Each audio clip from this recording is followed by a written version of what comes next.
The first scream echoed through the fog before anyone saw the light. It came from the direction of Blackwood Estate, that hollow house at the edge of the moor where no birds sang and no clock had ticked for a century. By the time the villagers reached the gates, the sound had stopped, but the windows were glowing red. Where are you watching from tonight? Drop it in the comments, and keep your lights low, because once we begin, you'll understand why no one dares speak the Blackwood name after dark. The road to Blackwood curled like a ribbon of iron through the moorland, narrow and slick with evening mist. A lone carriage laboured along it, its lamps cutting pale tunnels through the fog.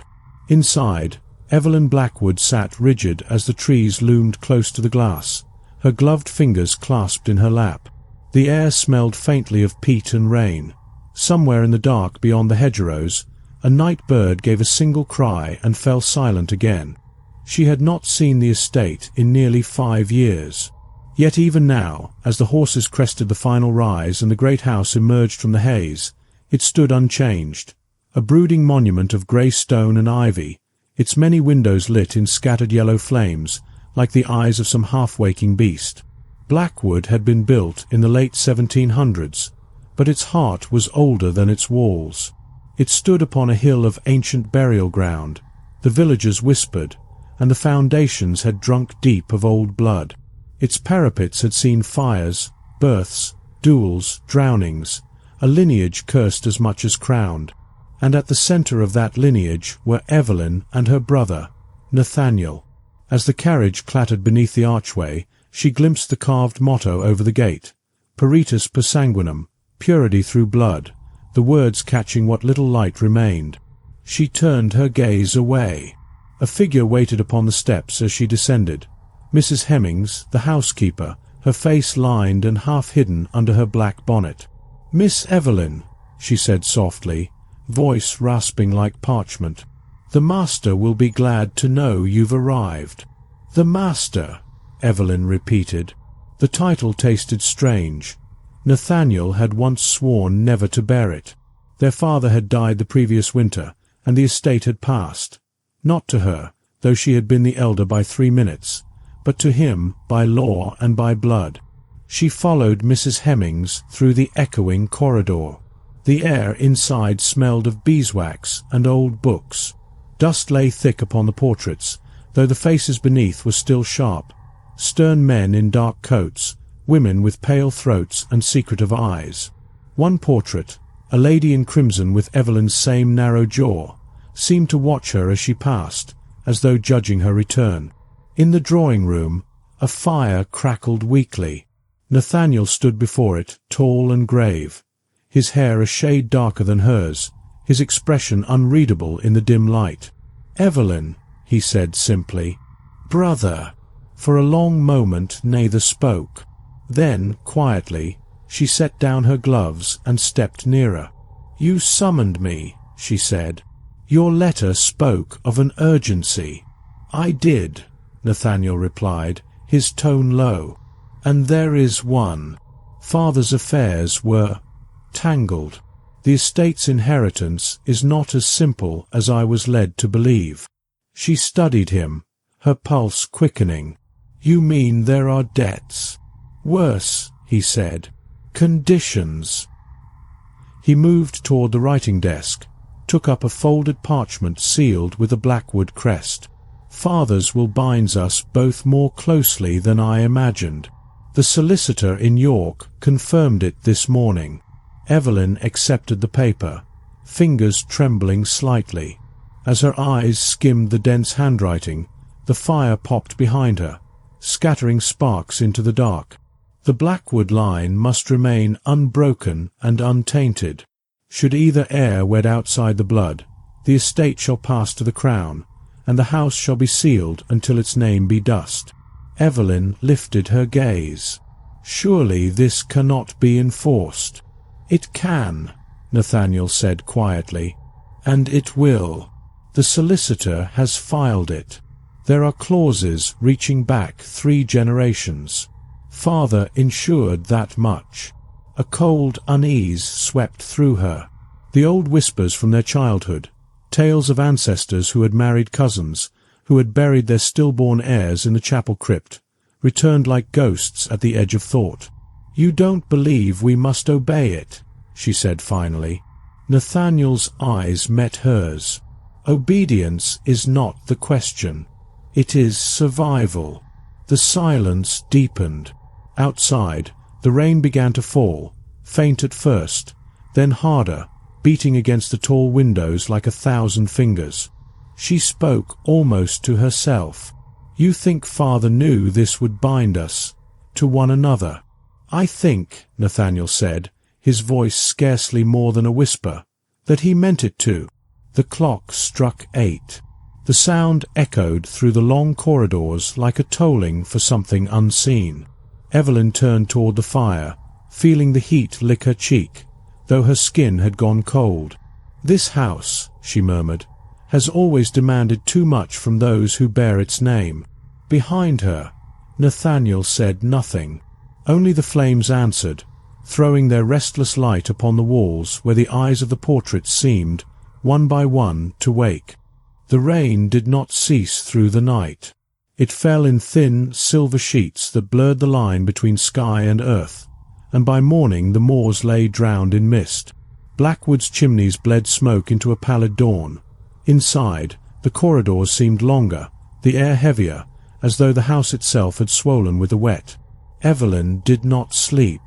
She lay awake in her old chamber beneath the carved canopy bed, listening to the sighs of the wind through the flue and the distant ticking of the long-case clock in the hall. When at last she rose, the mirror showed a pale reflection, eyes darkened by wakefulness, hair unpinned from restless hands. The same face that had once been mistaken for her brother's when they were children, though softened now by absence and years apart.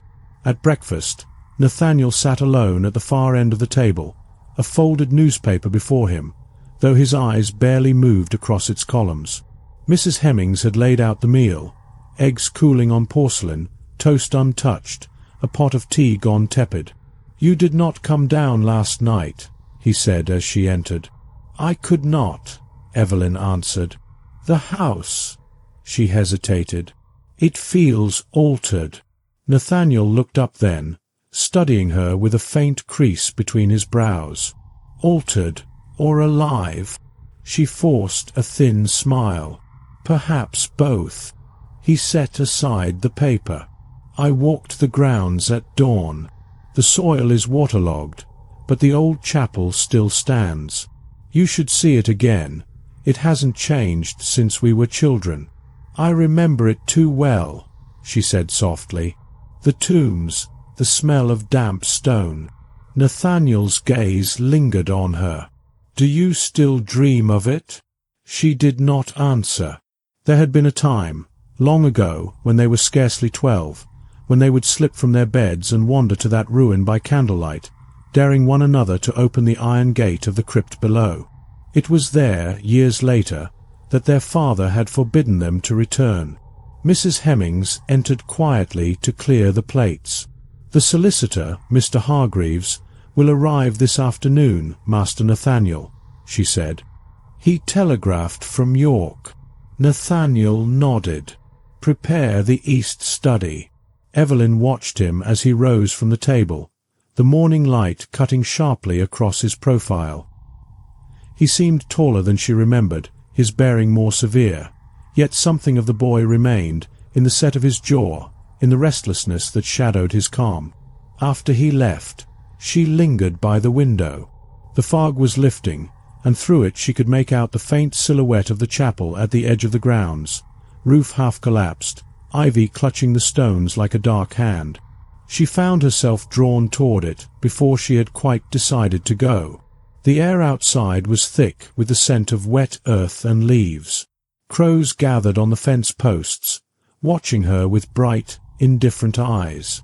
She crossed the lawn, her skirts brushing the dew, and followed the narrow path that wound toward the chapel. The closer she came, the stronger the feeling grew, that the place was not abandoned, only waiting. The chapel door hung ajar, its hinges groaning as she pushed it open. Inside, the air was cool and faintly sweet with decay.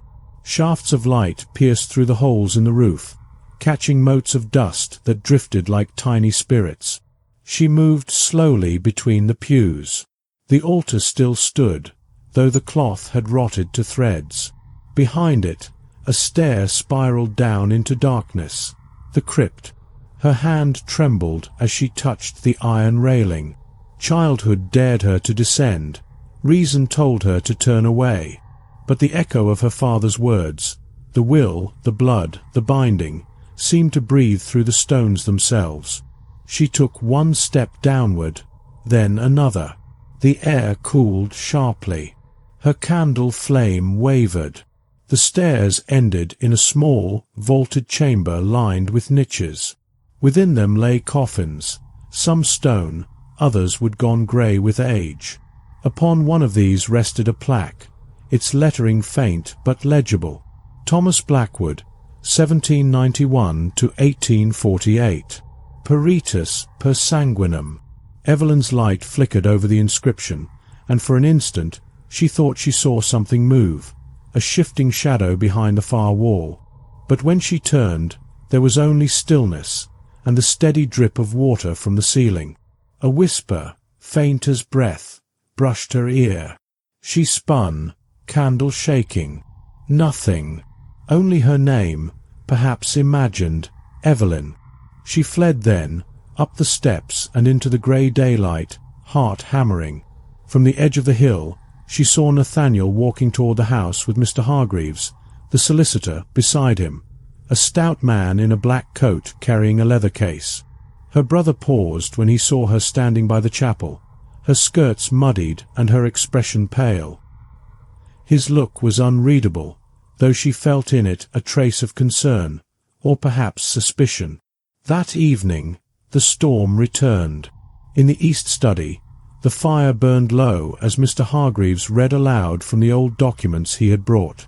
The candlelight wavered over the heavy drapes, the carved shelves, the old portraits whose eyes seemed to lean closer to listen. "The clause is explicit," the solicitor said. "Your father stipulated that the estate remain within the bloodline, in perpetuity, unless the lineage be broken. In that case, all holdings revert to the crown." Nathaniel's jaw tightened. "And the bloodline, as he defines it?" "Descendants of Edmund Blackwood, the first title holder. You and your sister are the last living heirs." Evelyn's voice was low. "Then there is no way forward, no continuation, save one." The solicitor hesitated. "I should not say it, miss, but yes." The fire hissed softly. Somewhere deep within the house, a door closed on its own. Nathaniel rose, crossing to the window. His reflection merged with the dark beyond the glass, a figure divided between two worlds.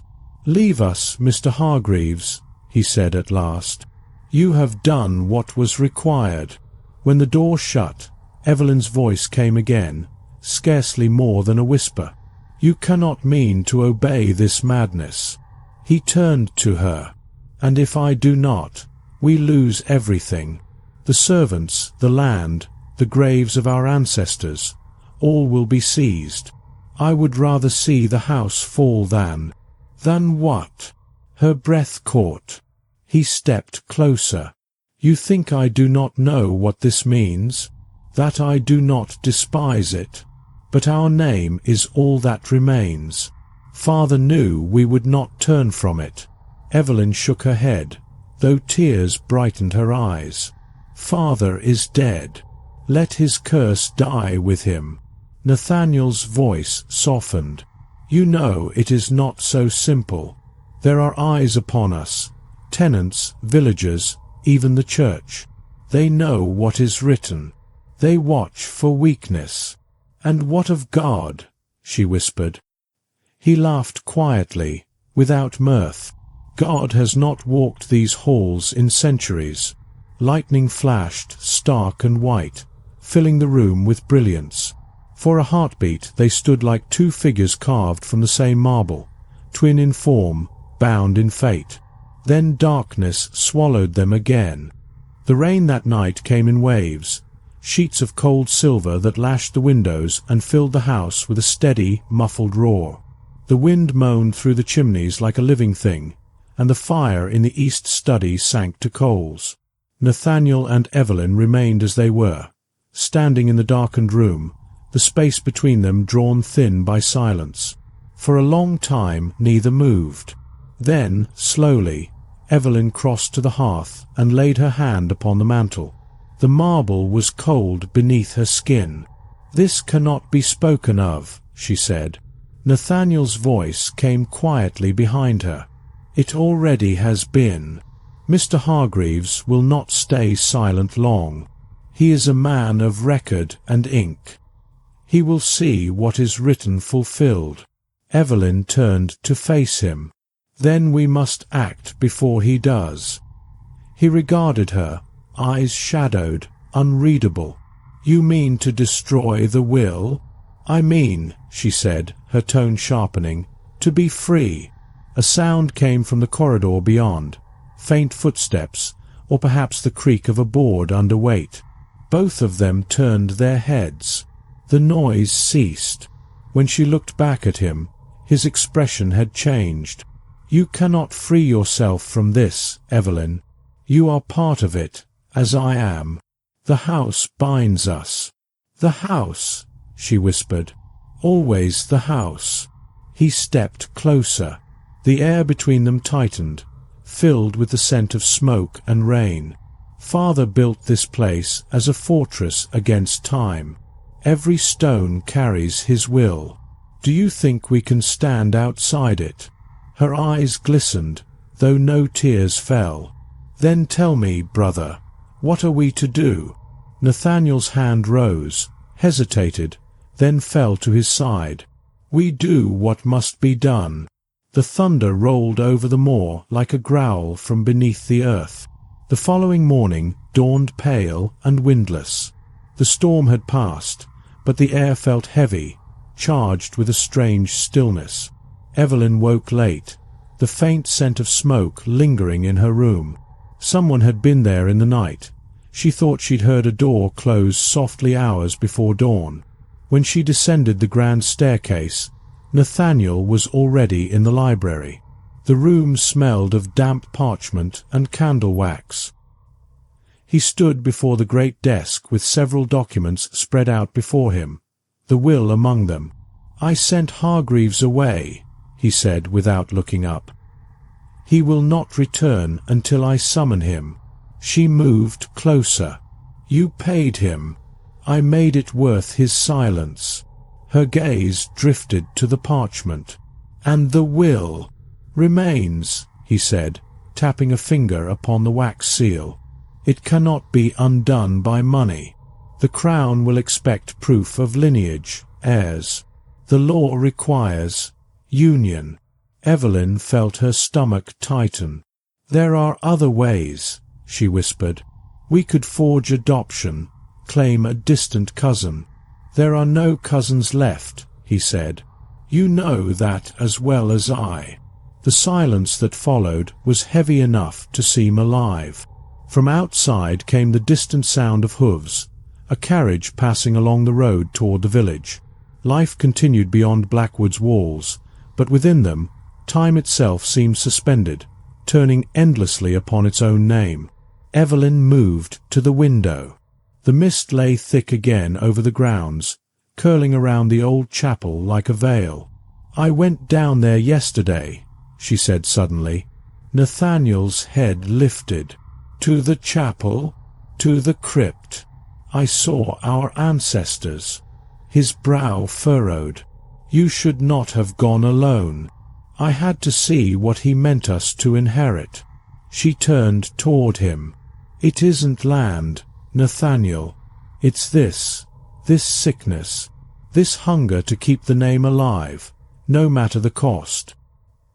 He looked at her then, truly looked, and something in his expression broke. "Perhaps you are right," he said softly, "but it does not change what is required." "And what, exactly, is required?" He did not answer, but the silence spoke for him. That evening the housekeeper found them in the west parlour, the lamps unlit, the fire low. She carried a tray with tea, but the moment she stepped inside, she hesitated. Something in the air made her pulse quicken, a sense of intrusion, of witnessing something not meant for eyes. Nathaniel turned toward her, calm as stone. "Leave it on the table, Mrs. Hemmings. That will be all." "Yes, sir," she murmured, setting it down quickly before retreating. When the door closed, the two siblings remained as before, facing one another in the dim firelight. Evelyn's voice came scarcely above a whisper. "If the house demands sacrifice, then let it be of itself, not us." Nathaniel's eyes reflected the flames. "And if the house is us?" She shivered. "You speak as if we were already buried within its walls." "Perhaps," he said. "We always have been." Outside, the wind rose again, though the night was clear. The old trees along the drive swayed, and somewhere a shutter banged open and shut, as though the house breathed through its own wounds. Evelyn turned away from him, unable to meet his gaze. "Do you ever wonder what it might be like, to live beyond these walls, to forget the name Blackwood?" "I did once," he said, "when I thought I could love." She froze. Slowly, she looked back at him. "You thought?" He met her eyes with a steadiness that felt like confession. "I know now that love was never meant to be free of us. It returns always to its own blood." For a moment she could not speak. The fire crackled, low and soft, like breathing. Then she said, "Do not say such things, Nathaniel." He stepped closer, the distance between them no more than breath. "You know it as I do.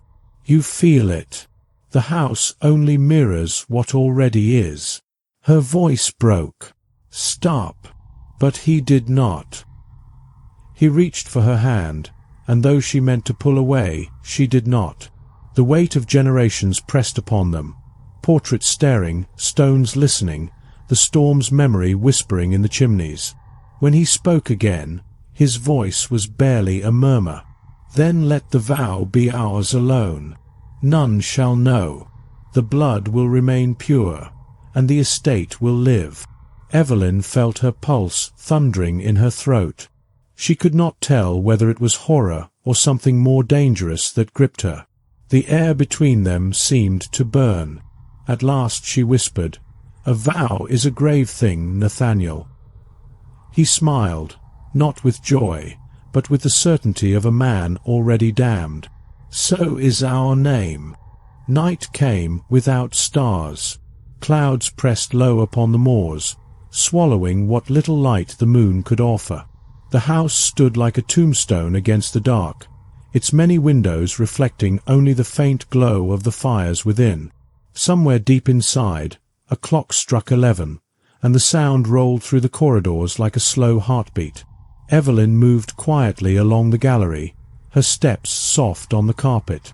The portraits followed her with their painted eyes, generations of Blackwoods, each with the same pallid skin, the same cold gaze.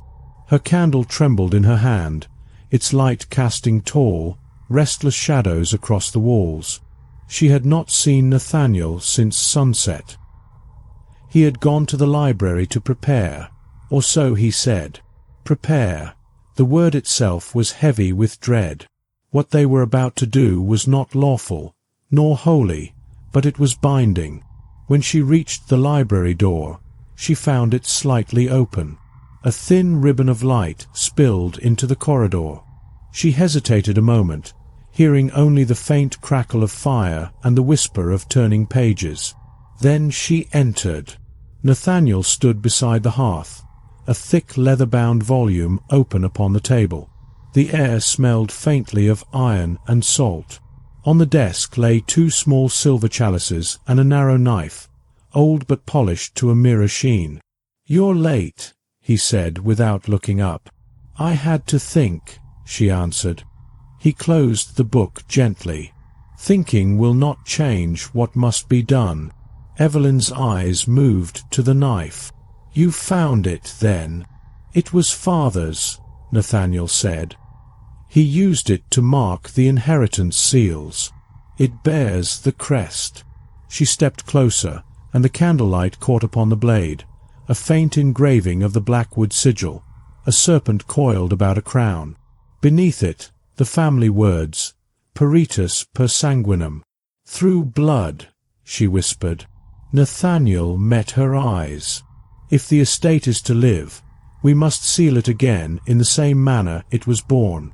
You speak as though the house itself demands it." He gave a thin, tired smile. "Perhaps it does." Outside, the wind moaned against the windows, and the flames in the hearth bent low, as though drawn by some unseen breath.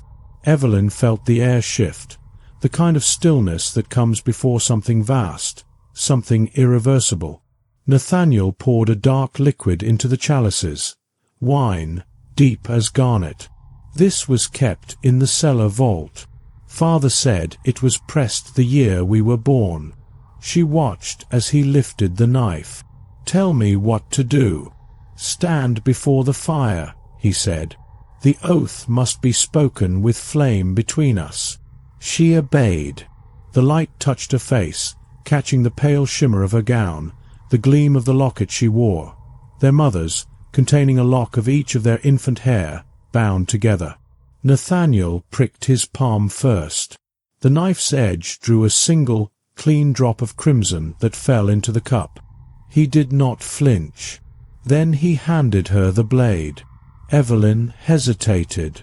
The steel was cold, heavier than she expected. She pressed the point against her skin, drew it slowly across the flesh. The pain was brief but real, grounding. A drop of her blood joined his in the second chalice. He spoke then, voice low and deliberate.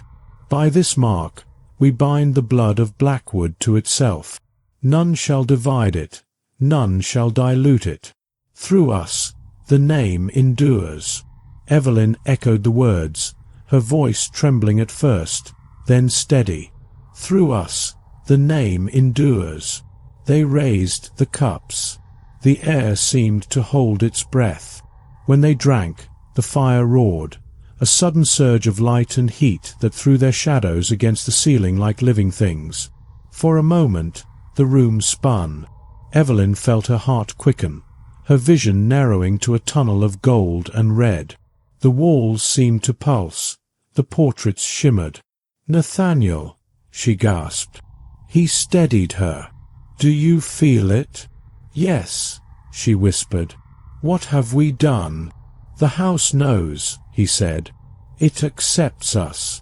A sound came then, faint but distinct, a low hum, as if from deep within the walls. The fire flickered violently, and above the mantel, the great Blackwood crest seemed to breathe with light. Evelyn staggered back, fear rising in her throat. "It's alive." Nathaniel's expression was rapt, transfixed. It was never dead. 4 days afterward, the air within Blackwood carried a strange electricity.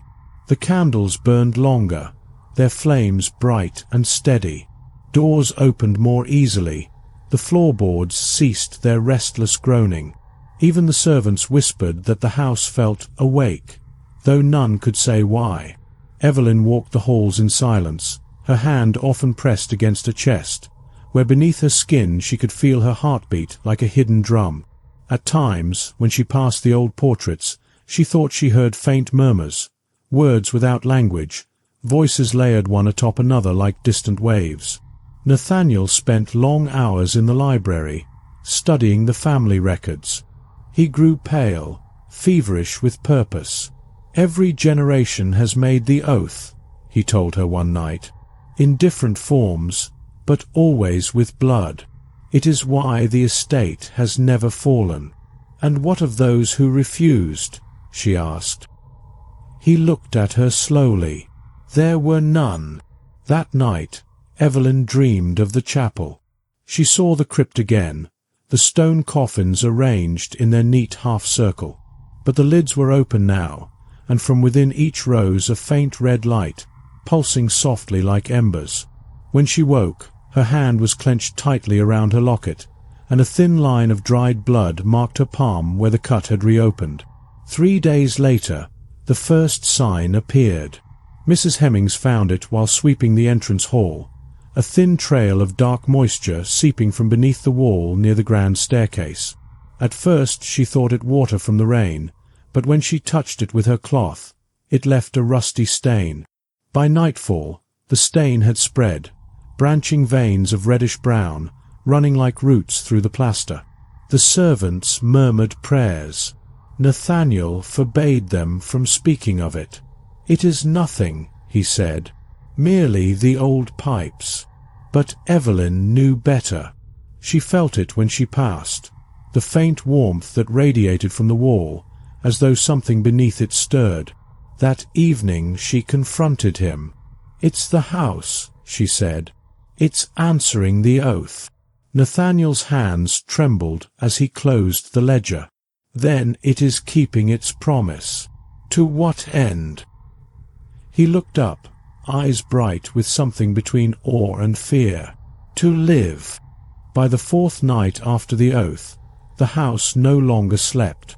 Evelyn could feel it in the walls, the faint vibration that thrummed beneath her fingertips when she brushed the stone, as though a buried heart had begun to beat again. The air itself seemed alive, each breath thick with warmth and scent, iron, old wood, and something older still, like the breath of the earth before rain. In the gallery, the portraits had changed. It was subtle at first, a shift in the eyes, the faint softening of a mouth that had once been stern.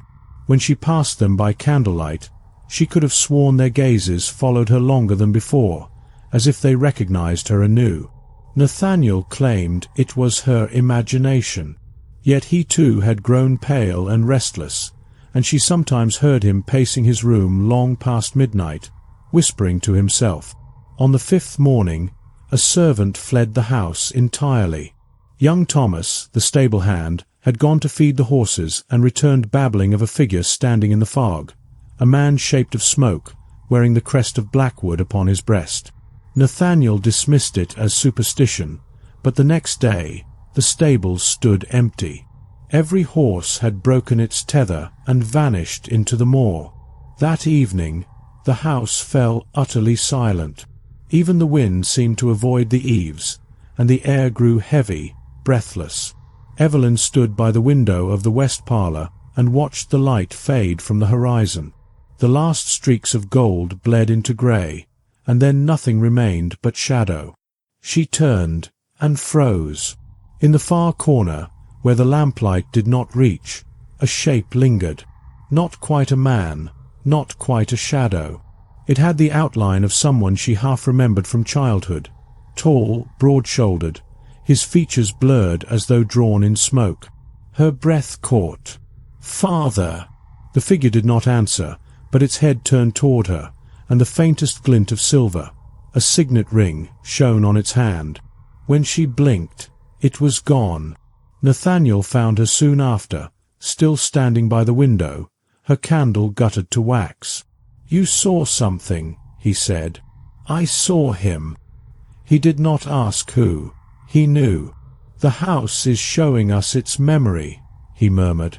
Perhaps he approves." Evelyn turned to him sharply. "Approve? You think he sent that? That thing?" "He made the first oath," Nathaniel said. "It may be his spirit that guards the pact." She stared at him in disbelief. "You call this guarding? We are prisoners, Nathaniel. Every door, every breath in this place belongs to the dead." He came closer, lowering his voice. "Then let us learn what they want." They began their search in the old chapel. The rain had not stopped for days, and the ground around the chapel had become soft, sucking at their boots as they walked. The air inside was colder than before, heavy with mildew and the sweet rot of fallen leaves. Their candles burned low, throwing halos of orange light against the crumbling walls. Nathaniel carried the leather-bound volume they had found in their father's desk, a genealogy of the Blackwood line, written in a hand so old the ink had faded to brown. At the back of it, beneath layers of brittle parchment, they found a folded page, sealed with black wax. Evelyn broke the seal. Inside was a prayer, or something like it. To those of our blood, keepers of the flame and stone, when the world forgets, the house shall remember. When flesh fails, the blood shall renew. One must be bound by blood and vow, that the name may stand eternal. Peritus per sanguinem. The page trembled in her hands. It was never a law, she whispered. It was a summons. Nathaniel's eyes gleamed in the candlelight. A ritual, he said, and we have answered it. Before she could reply, the ground beneath the chapel gave a soft, hollow groan. Dust sifted from the ceiling, and a crack opened along the flagstones near the altar, thin but deep, exhaling a breath of air that smelled of salt and something like rusted iron. Evelyn stumbled back. Nathaniel! He knelt, holding his candle low over the crack. There's something beneath. A chamber. The crypt. No, he said. Lower. The flame wavered violently, and for an instant she thought she heard a voice rise from below. Not speech, but a murmur like 100 whispers layered together. Then it was gone. Nathaniel straightened slowly. We must see what lies below. Evelyn shook her head. We've already gone too far. He met her eyes, steady, fevered. Not far enough. That night, Nathaniel disappeared. His chamber was found empty at dawn, his bed unslept in, his boots gone. The servants whispered that they'd heard footsteps in the corridors during the small hours, and the faint scraping of stone. Evelyn searched the house until her candle burned down to a stump. When she reached the chapel, she found the altar moved aside. Beneath it yawned a dark opening, a stairway descending into the earth. Her heart pounded. Nathaniel, she called, but her voice died in the hollow air. With a trembling hand, she lit a fresh candle and began to descend. The stairs were narrow and slick, carved from rough stone. The deeper she went, the thicker the air became, heavy, metallic, humming faintly as though alive. At the bottom, the passage opened into a circular chamber she had never seen before. The walls were engraved with the same serpent and crown sigil, repeating endlessly. In the center stood Nathaniel. He was barefoot, his shirt open, his hands streaked with dirt and what looked like dark wine, or blood. Before him, upon a stone dais, rested a single black chalice, carved from obsidian. When he spoke, his voice echoed as though many spoke through him. It called to me. Evelyn's candle flickered. Nathaniel, stop this. It must be finished, he said. The house needs its keeper. One must be bound entirely. She moved toward him, but the air grew heavy, pressing against her like unseen hands. The candle bent, its flame stretching sideways. Nathaniel, she cried. He turned then, eyes wide, not with madness, but revelation. It's not death, Evelyn. It's inheritance. And with that, he lifted the chalice to his lips. The flame went out. When she woke, she was on the chapel floor. The altar stood as it had before, unbroken. The rain had stopped, and the air was eerily still. Nathaniel was nowhere to be found. Only his signet ring lay on the stone beside her, warm to the touch, and from the earth beneath came a faint, rhythmic sound, slow and steady, like the beating of a buried heart. Morning came to Blackwood without sunlight. The sky was a colourless shroud. The moors lay drowned in mist, so thick the hedgerows vanished into it. Evelyn stood at the window of her chamber, her hands resting on the cold glass. The house below seemed emptied of breath. Not a sound stirred within its walls. Nathaniel was gone. The servants had searched from cellar to attic, calling his name until their voices broke, but no answer came. Mrs. Hemmings wept quietly in the kitchen, whispering that the master had gone to join the ancestors. One by one, the staff slipped away before dusk, crossing themselves as they passed the gate. By nightfall, only Evelyn remained. She wandered the halls like a spirit, her candle guttering in the draughts that moved through the old corridors. Every door she passed seemed to sigh open an inch, as if the house watched her go by. When she reached the library, she found the air changed. The fire was cold, yet the scent of smoke lingered, thick and metallic. On the desk lay the leather-bound ledger of the Blackwood line, open to the final page. A single line of new handwriting had appeared there, dark and wet as if written moments before. Nathaniel Blackwood, Keeper Eternal. Her pulse quickened. She touched the ink. It came away dry. She felt it then, a vibration beneath her feet, faint but distinct, like something breathing below the floor. It spread through the timbers, through the stone, through her bones. "The house," she whispered. "It's not done." She lit every lamp in the west corridor, but the light seemed to die before reaching the far end. A faint sound echoed from the direction of the chapel, the low hum she had heard before, deeper now, rhythmic. She followed it, each step heavy, as though the air itself resisted her. The chapel door stood half open. The candles she had left upon the altar still burned, their flames unnaturally still. And there, in the centre of the floor where the crack had been, lay the signet ring she had found, but now it pulsed faintly, as though lit from within. When she bent to pick it up, the ground shuddered. The crack widened, stones shifting aside.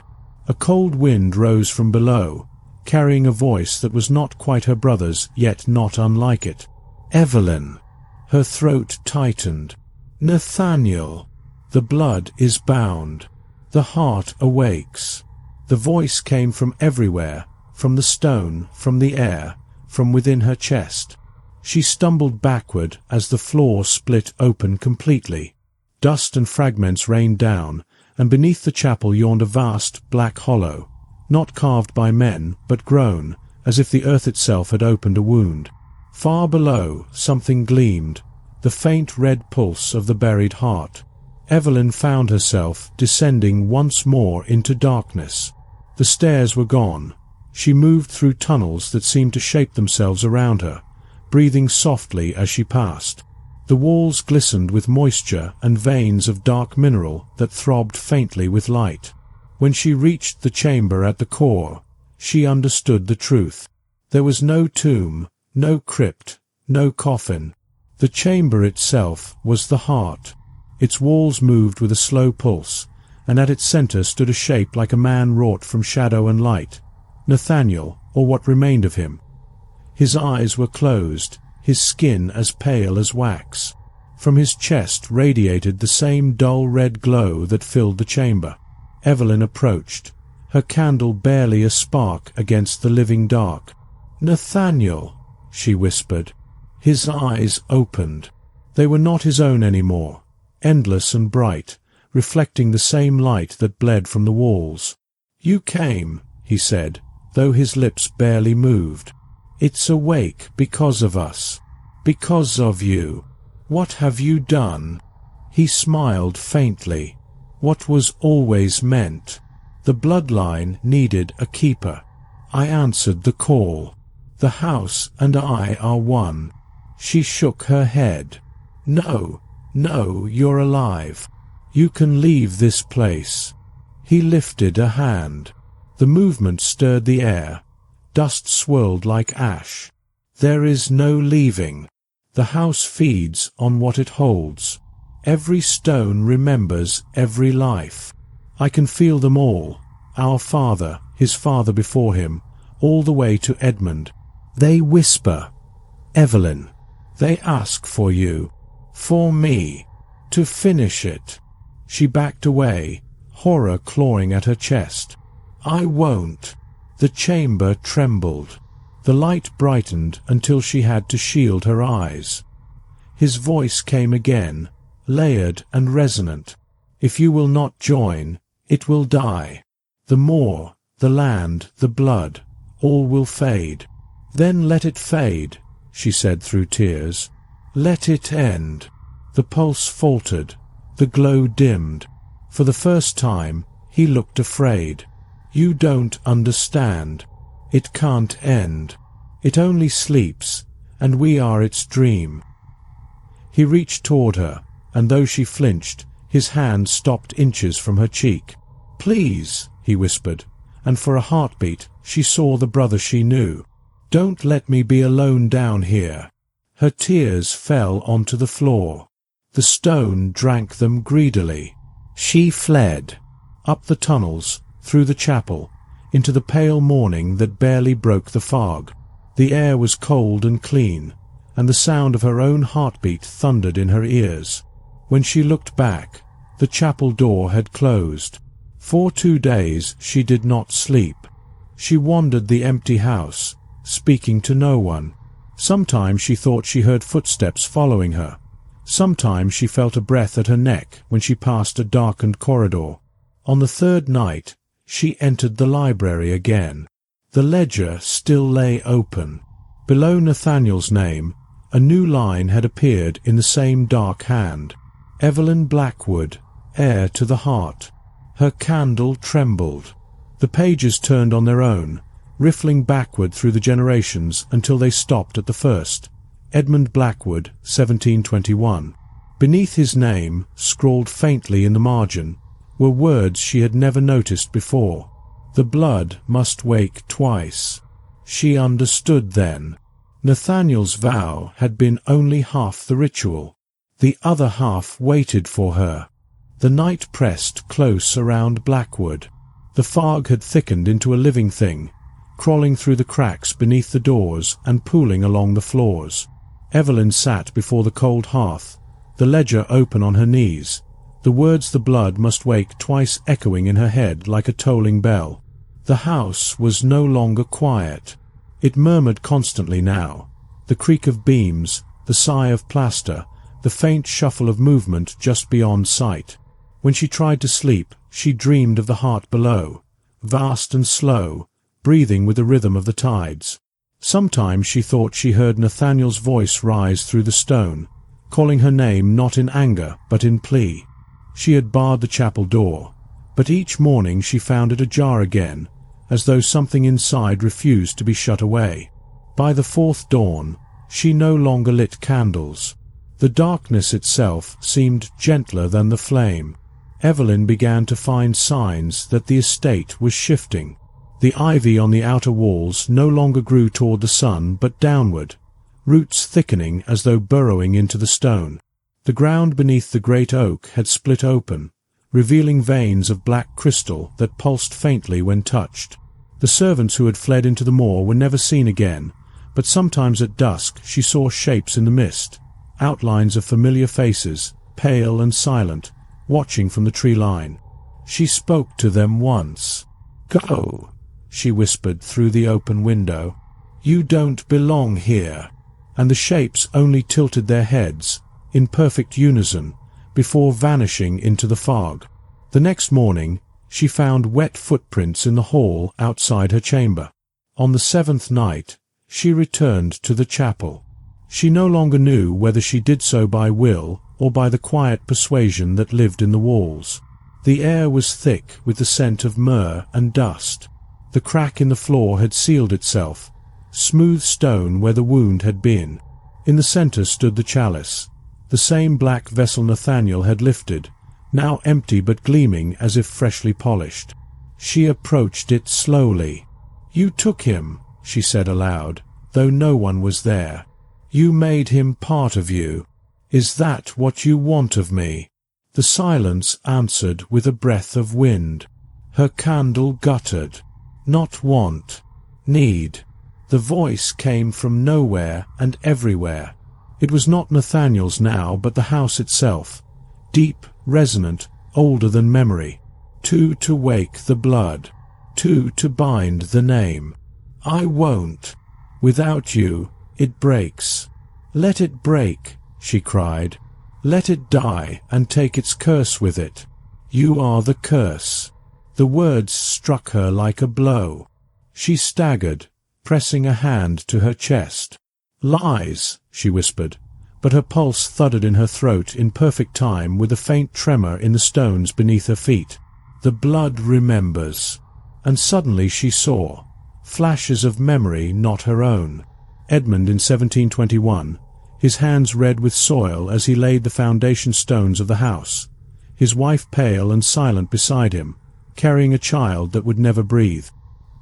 His voice had broken when he swore his vow, that no blood outside his own would inherit what he had built. Purity through the heart, eternity through the name. The house had heard and obeyed, and now it called to her, the last of his line. Evelyn fell to her knees. The stone was warm beneath her palms, pulsing faintly. "Nathaniel," she whispered, "if you can hear me, tell me what to do." There was no answer, only the slow, steady heartbeat of the buried house. When she rose, the chalice gleamed brighter, reflecting the flicker of her candle. She reached for it despite herself. The surface was cold, then hot, a living heat that seeped into her skin. She thought she heard whispers rise again, dozens, hundreds, all speaking her name. Evelyn Blackwood. She lifted the chalice to the light. For a moment she saw her reflection not as she was, but as something older, her eyes dark as stone, her hair streaked with silver, her face calm and grave as a queen carved in marble. And in that image she felt peace. The candle went out. When dawn came, the fog receded at last. The sky cleared for the first time in weeks, sunlight spilling over the moor. The great oak stood whole again. The cracks in the soil had closed. The servants returned in silence, their eyes lowered, as if called by instinct. In the chapel, the altar gleamed with morning light. Upon it rested the black chalice, now filled with clear water that rippled though no wind touched it. And beside it stood a figure, motionless. It wore Evelyn's face. Her eyes were open, calm, unblinking. The colour of them was not blue, but the deep red of the heart beneath. That night, the lamps in Blackwood burned of their own accord. The house breathed deeply, content, and from somewhere deep within its foundations, two heartbeats sounded now, joined in perfect rhythm. By the next season, the villagers no longer spoke the name Blackwood aloud. From the high road that curved along the moor, the estate could still be seen, a silhouette of chimneys and turrets rising out of mist, untouched by weather, its windows glimmering faintly even when no light should burn within. Yet no one dared approach. Cattle balked at the gate. Dogs howled if led too close. The post-rider, once bold, began leaving parcels half a mile away, beneath the old sycamore where the boundary stones began to hum. They said the house had awakened, and they were not wrong. Within its walls, Evelyn moved like someone half-dreaming. Days and nights passed without measure. Time no longer carried its ordinary weight. The hours folded upon themselves like pages reread too many times. The house obeyed her in small ways, doors that opened before she reached them, fires that kindled when she looked toward the hearth. Yet obedience was not comfort. Each evening she heard footsteps in the halls, soft and deliberate, never near, never far. When she paused to listen, they paused too. Sometimes a low voice whispered her name in tones that might have been fondness or hunger. She did not answer. In the gallery, the portraits had changed again. The faces, once fixed in oil and dust, seemed newly painted. Their eyes shone wetly, their mouths curved in faint, knowing smiles. Nathaniel's likeness, placed there after his vanishing, stood among them now, though she had never commissioned it. His painted hand rested on the hilt of a sword, the other extended as if in greeting. When she passed, his gaze followed her. "Not yet," she murmured to the canvas. "Not while I still remember what it means to be alive." But even as she said it, she was unsure. The house prospered in strange ways. The gardens grew wild and luminous, vines heavy with blooms that glowed faintly at dusk. The orchard bore fruit out of season. The wells never ran dry. Birds nested beneath the eaves that had long stood empty, and the air smelled of rain though no clouds crossed the sky. Travellers who lost their way on the moor sometimes spoke of hearing music, low and sweet, like the hum of a distant choir. They said it came from beneath the ground, and that if one followed it too closely, the earth itself seemed to breathe. A shepherd once claimed he had seen a woman in white walking the outer field at midnight, her hair unbound, her eyes reflecting the light of the moon like glass. When he called out to her, she turned and smiled. The next morning, his flock had vanished. He left the valley that very day. Inside, Evelyn kept to the upper rooms. The chapel she visited only by necessity, to pour clear water into the black chalice when it grew dry. Each time she did, the air thickened, and she felt the faint pull beneath her ribs, an echo of the buried heart's slow rhythm. It was there she sometimes heard Nathaniel most clearly. "You are not alone, sister." She would close her eyes. "You chose this, Nathaniel. I only endure it. You endure because I called you. The blood cannot divide itself." His voice came like breath through stone, patient and certain. "You keep what must be kept. You will outlast even the name. Then what am I? The house itself." And in that moment she would feel it, the rush of the wind through every chimney, the shifting of every root, the pulse deep in the buried rock. A terrible intimacy. The sense that she had no body at all, only the shape of walls and corridors and doors. When she opened her eyes again, she always found herself standing somewhere else. The library, the stairwell, the threshold of her old bedroom. The house moved her as easily as one might turn a page. Winter came and passed. The snow fell thick over the moor, yet the grounds of Blackwood remained untouched. Ravens gathered on the rooftops, silent as if listening. From the high window of her chamber, Evelyn watched their black shapes against the pale sky. "They are waiting," she said softly. "But for what?" For the end of remembering, the house whispered back. In the spring of 1913, a letter arrived. It was the first human hand to reach the estate in nearly a year. The envelope was damp and creased, the ink blurred, but the seal was unmistakable. An old family friend, Reverend Whitby, who had known her since childhood. He wrote of concern, of rumours, of the loneliness that must have followed Nathaniel's death. He begged her to let him visit, to see with his own eyes that she still lived. She read the letter twice, then folded it carefully and placed it in the hearth. The paper caught at once, flaring gold, curling to ash without smoke. When the last ember died, she whispered, "No one comes back from Blackwood." Outside, the ravens rose together, beating their wings like a single dark tide. By midsummer, the house had begun to dream in earnest. At night, Evelyn walked the corridors and found doors that had never existed before, rooms furnished with things she half remembered. A child's toy horse, her mother's sewing basket, a cracked looking-glass from the nursery. She realized then that the house was not merely alive, it was recollecting. It rebuilt its past from her mind and the memory of the blood it had consumed. Each door was a remembrance, each hallway an echo, and she was both their witness and their warden. When the next storm came, it did not break upon the moor. It rose beneath it. The floor trembled, the air thrummed. From the chapel came a sound like 1,000 voices exhaling at once. Evelyn ran there without fear, candle in hand, skirts trailing. The chalice overflowed though no hand had touched it, spilling water that steamed upon the stone.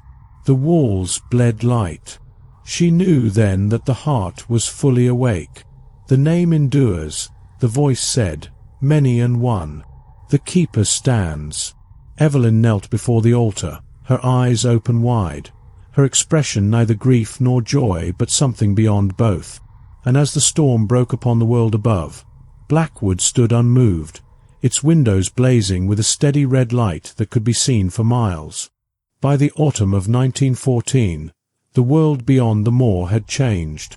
The first guns of Europe thundered far away, but their echoes never reached Blackwood. The valley slept beneath its shroud of mist, untouched by smoke, untouched by time. The villagers below spoke of it only when drink loosened their tongues. They said the estate had grown larger, its rooflines shifting with each season, its towers multiplying like branches of some great dark tree. Lights burned in its windows long past midnight, steady and crimson. Sometimes, when the wind came from the north, it carried the faint sound of music, slow and mournful, as though the stones themselves were singing. No one dared go near. Inside, Evelyn no longer counted the days. She wore no more than a thin gown, her hair unbound, her skin pale as marble. The mirrors had long since dulled, yet she no longer sought her reflection. When she crossed a room, the air rippled faintly behind her, as if the walls bowed in recognition. The house had accepted her. Sometimes she spoke aloud to the empty corridors. "Nathaniel," she would say, "it's been so long." And sometimes a voice would answer, not from within, but from the very structure around her, as though his spirit moved through the timbers and mortar. "Time does not pass here, sister. It coils. It remembers itself. What am I now? The breath it takes. The thought before waking." The chapel had changed most of all. The altar was no longer stone, but a smooth, glassy substance that pulsed with faint light, the colour of old blood seen through water. The chalice remained, though it now overflowed constantly, spilling clear water that ran into channels carved along the floor, vanishing beneath the walls. Evelyn stood there often, listening to the heartbeat beneath her feet. It was slower now, but deeper, stronger, a vast, patient rhythm that had no beginning and no end. Once she whispered, "Is it alive?" The voice that answered was neither Nathaniel's nor the house's, but something older still. "It is memory itself. You are its vessel." The air thickened. Candles flared and bent, and for the first time Evelyn felt the presence not as power but as weariness, a great, endless pulse that had carried too many names for too long. "You're tired," she said softly. "All things that remember too much must rest." That night she dreamed of her childhood. She was once again in the orchard, sunlight spilling through the leaves, Nathaniel laughing as he climbed the wall. Their mother's voice carried faintly from the house. For the briefest moment she felt utterly human again, skin warm, heart quick, the scent of apples in the air. Then the sky darkened. The trees grew still, and from the ground beneath her bare feet came a slow, hollow beat. When she turned, Nathaniel was gone. The orchard dissolved into mist, and the voice of the house whispered, "Wake." She did, and the dream remained, its edges still warm against her hands, as though the past itself had substance. By the next morning, she understood what the house meant by rest. In the gallery, every portrait had changed again. The faces were gone, only outlines remained, faint shadows where features had once been. The colours had drained to pale grey. It was as if the house was erasing its own memory, one life at a time. In the hall, the old clock had stopped ticking. The vines that clung to the outer walls had turned white. The estate was growing still. Evelyn stood in the doorway of the chapel and said quietly, "You're dying." "Not dying," came the whisper. "Returning." To what? To silence. She descended once more into the tunnels. The path was smoother now, carved by unseen hands. The air was warm, trembling faintly. She reached the heart chamber and found it transformed, the walls no longer stone but translucent, through which slow rivers of light pulsed. At the center stood Nathaniel, or what remained of him. His form was faint, like smoke held together by thought. His eyes were calm. "Evelyn," he said, "it's ending. I know. The house has done its work. It has kept the name alive. But there are no more names to keep." She stepped closer.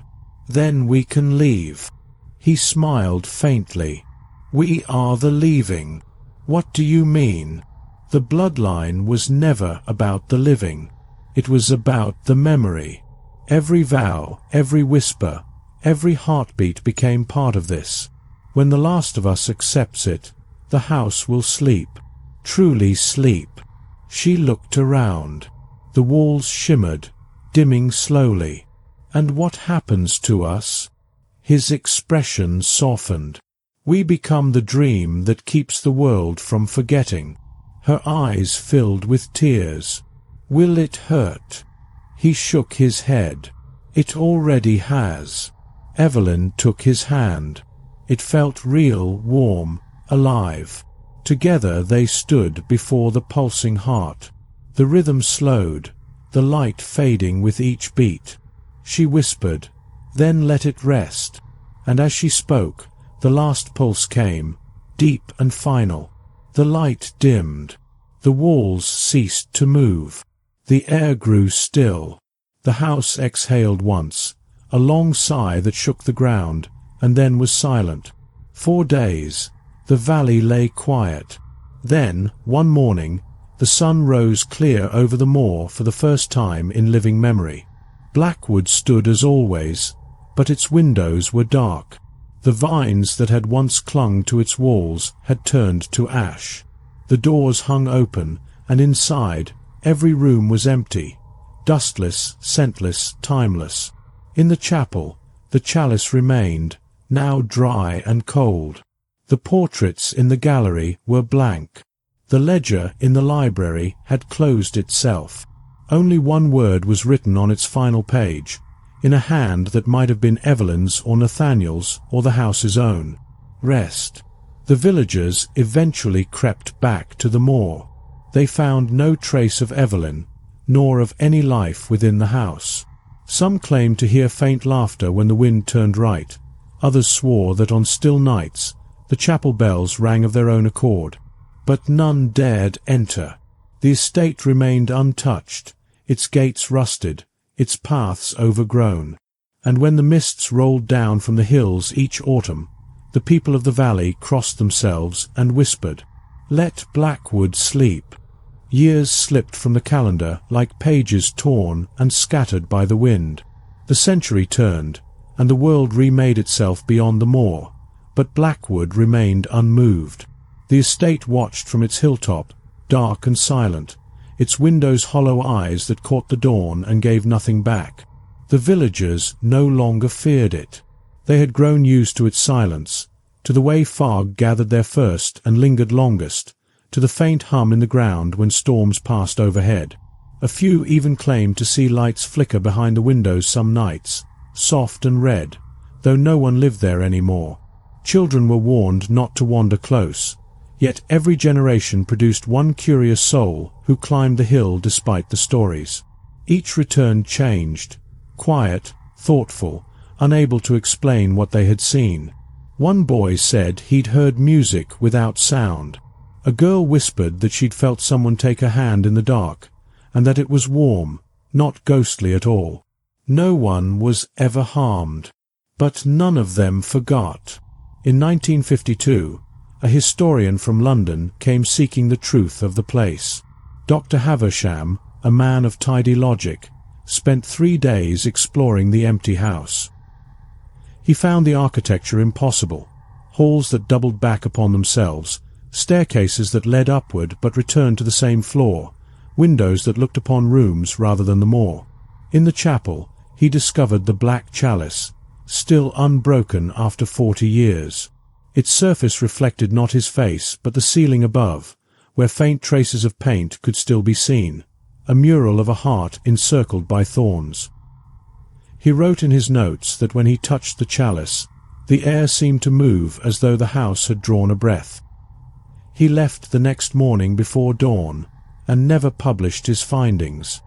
His notebook, later found among his papers, ended with one unfinished line: "The stones remember what we forget." By the time another half-century passed, Blackwood had become legend. Ivy buried its walls, trees grew through the outer courtyard, and a great oak by the gates had split into 3 trunks. But the structure did not crumble. The roof did not fall. It simply waited.